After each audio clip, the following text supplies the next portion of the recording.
સમાચારોમાં આગળ વાત કરીએ તો અમરેલીના લેટરકાંડમાં રાજનીતિ હવે ચરમસીમાએ પહોંચી ગઈ છે।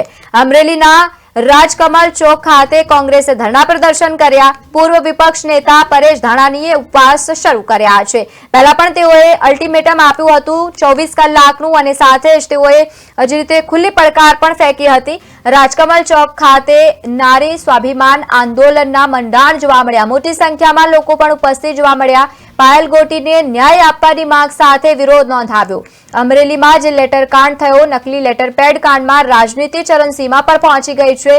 ત્યારે અમરેલીના રાજકમલ ચોક ખાતે કોંગ્રેસ દ્વારા ધરણા પ્રદર્શન કરવામાં આવ્યો। જે કાર્યક્રમ યોજાયો જેમાં પૂર્વ વિપક્ષના નેતા પરેશ ધાનાણીએ ઉપવાસ શરૂ કર્યા તો તેની સાથે જ રાજકમલ ચોક ખાતે નારી સ્વાભિમાન આંદોલનના મંડાણ પણ દેખાયા। ધરણા પ્રદર્શનનો જે કાર્યક્રમ થયો પૂર્વ ધારાસભ્ય લલિત વસોયા તેમજ પૂર્વ ધારાસભ્યો સહિત અનેક આગેવાનોએ પણ ઉપસ્થિતિ આપી।